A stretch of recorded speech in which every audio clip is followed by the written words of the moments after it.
भाभी अभी इतना सारा सामान लेके क्या करूँगी?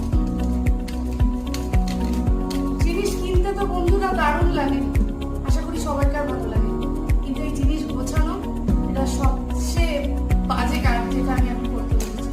কিন্তু কিছু করার নেই, একলা সংসার কে করবে?